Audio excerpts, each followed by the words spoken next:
Aku dituduh selingkuh mulu, aku kesel kan, ya udah aku selingkuh aja. Aku dituduh selingkuh mulu, aku kesel kan, ya udah aku selingkuh beneran gitu. Kok bisa sih ada orang selingkuh cuman gara-gara ditanyain selingkuh doang? Jadi sebenarnya ada banyak alasan seseorang untuk selingkuh. Tapi salah satu yang bisa menyebabkan selingkuh itu adalah gangguan kepribadian ambang atau borderline personality disorder. Nah, kali ini kita akan bahas kenapa borderline personality disorder atau BPD ini bisa menyebabkan seseorang untuk selingkuh. Kawan Julid penasaran? Aku juga penasaran nih. Jadi nonton videonya sampai akhir. Kenapa BPD bisa menyebabkan orang selingkuh? Oke, jadi berdasarkan definisi dulu DSM-5 kebaikan kita, BPD sendiri adalah sebuah pola yang menetap tentang ketidakstabilan antar hubungan interpersonal. Selain itu, citra diri, afeksi atau emosi yang nampak, serta impulsivitas yang nyata. Terus bagian mananya yang bikin selingkuh? Nah, agar kita dapat lebih paham, kita bahas dulu ciri-cirinya. Oke. Ciri yang pertama yaitu adalah upaya berlebihan untuk menghindari pengabaian baik yang nyata maupun dalam pikirannya saja. Jadi orang BPD ini takut sekali ketika diabaikan. Mereka merasa bahwa ketika mereka diabaikan itu artinya mereka jahat atau kurang baik. Oke. Jadi biasanya BPD ini dia merasa insecure atau overthinking ketika diabaikan.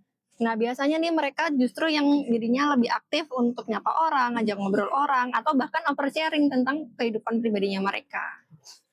Ciri yang kedua yaitu pola hubungan interpersonal yang tidak stabil dan intens ditandai dengan adanya extreme idealization dan devaluation.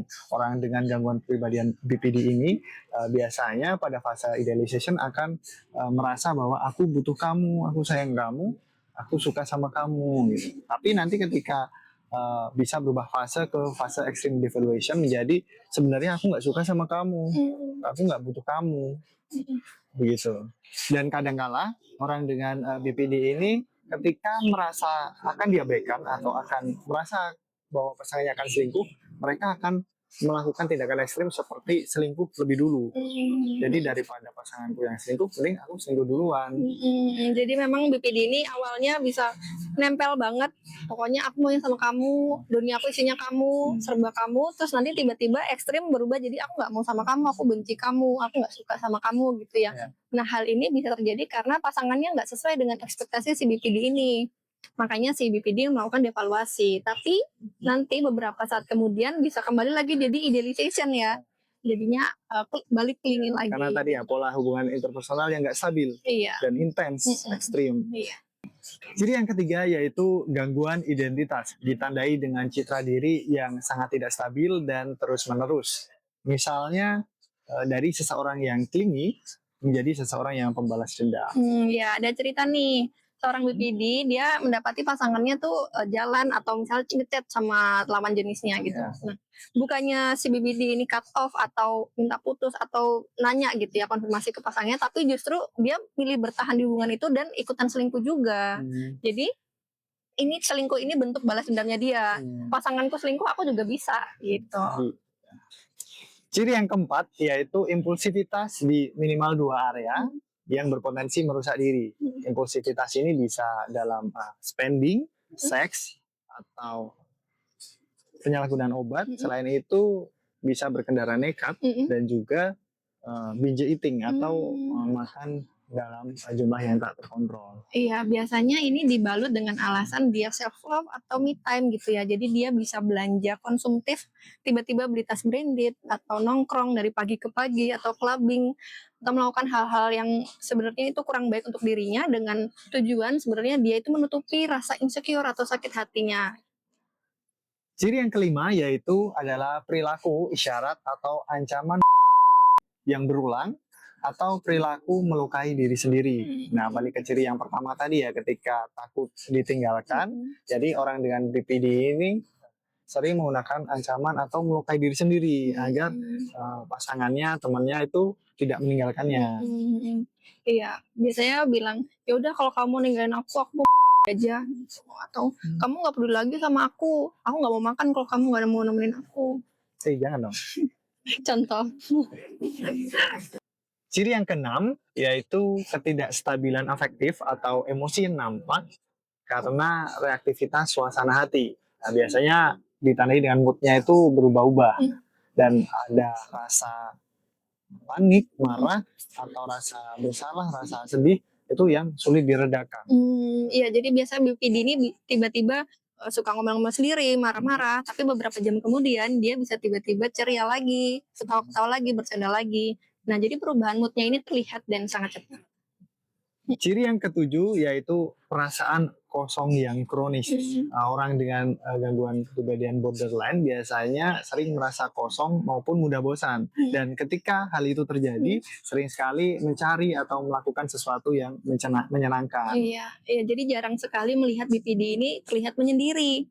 Dia akan selalu mencari perhatian, ngajak temen ngobrol, atau mencari-cari kegiatan yang bisa mendistract dia dari perasaan kosong atau sepi tadi. Ciri yang kedelapan adalah kemarahan yang intens atau tidak pantas, serta kesulitan mengendalikan amarahnya. Dan biasanya setelah marah-marah, nanti akan timbul rasa penyesalan atau rasa bersalah dan menganggap bahwa dirinya jahat karena telah marah-marah. Iya, jadi ketika BPD ini marah-marah, dia bisa sangat menggebu-gebu, sarkas, atau bahkan mengeluarkan kata-kata yang menyakiti orang lain. Nah, BPD ini bisa jadi semarah ini ketika dia mendapatkan pengabaian dari pasangannya. Misalnya pasangannya nggak angkat telepon, nyuekin dia, nggak peka, nggak peduli. Jadi si BPD ini kecewa sama pasangannya. Nah, jadi hubungan dan respon dari pasangan itu sangat mempengaruhi suasana hati si BPD. Ciri yang kesembilan yaitu munculnya paranoid sementara atau ketakutan-ketakutan yang berhubungan dengan gejala stres atau gejala disosiatif lainnya yang parah. Gejala disosiatif ini karena citra diri yang berubah-ubah tadi.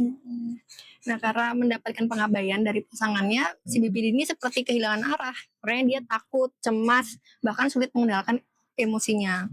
Nah, tapi perasaannya ini cuma sementara. Ketika pasangannya udah perhatian lagi, perasaan si BPD ini akan menjadi pembaik lagi. Nah, tadi kita sudah bahas nih 9 kriteria dari BPD. Nah, untuk seseorang dapat dikatakan memiliki BPD, dia harus memiliki minimal 5 dari 9 kriteria tadi.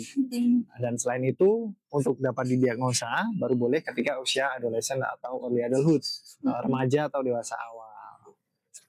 Persentase orang dengan gangguan BPD berapa persen sih? Oke, jadi berdasarkan DSM-5 teks revisi, persentase BPD itu ada di kisaran 1,4%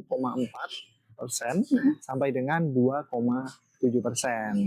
Lebih banyak terjadi di laki-laki atau perempuan? Oke, berdasarkan sampel komunitas, sebenarnya masih mirip-mirip, masih sama ya terjadi antara perempuan maupun laki-laki. Tapi pada sampel klinis itu lebih sering ditemui pada perempuan. Jadi ya bisa kita bilang bahwa BPD ini minimal lah sama lah ya antara laki-laki perempuan atau setidaknya kita bisa bilang bahwa sedikit lebih banyak di perempuan. Oke. Jadi bisa sembuh nggak mereka? Oke, untuk menjawab itu kita sedikit bahas tentang BPD ya. Jadi BPD itu salah satu dari gangguan kepribadian, khususnya gangguan kepribadian klaster B. Untungnya BPD ini akan cenderung berkurang gejalanya atau membaik seiring bertambahnya usia. Biasanya usia 30-an ke atas atau 40-an ke atas gejalanya itu akan berkurang. Selain itu ada juga treatment untuk orang dengan BPD yaitu namanya DBT, Dialectical Behavioral Therapy. Jadi terapi ini digunakan untuk memperbaiki hubungan interpersonal. Jadi dibicarakan melalui dialog agar hubungannya dengan orang lain jadi lebih baik. Oke, jadi kesimpulannya kenapa BPD bisa bikin orang selingkuh? Ya, tadi kan berdasarkan definisi kan ya, BPD sendiri kan adalah ketidakstabilan baik citra diri maupun hubungan interpersonal nih. Hubungan interpersonal sendiri itu bisa dengan teman atau bisa dengan pacar maupun pasangannya, suami atau istrinya. Nah, contohnya karena hal tadi, meskipun atau walaupun punya suami misalnya opa-opa yang ganteng, baik, bisa jaga anak, tapi bagi orang BPD bisa aja suaminya ini kurang karena ketidakstabilan hubungan interpersonal dan merasa suamiku biasa aja atau nggak perhatian sama aku, dia cari yang lain. yang mungkin lebih perhatian, yang menurut dia lebih sesuai sama ekspektasinya Ya, gitu ya. padahal bisa saja loh sebenarnya suaminya ini udah memberikan perhatian yang cukup, tapi karena ketidakstabilannya tadi, makanya dia cari yang lain. Oke. Nah, sekarang kawan Juliet udah tahu kan, kami harap kawan Juliet bisa lebih aware ya.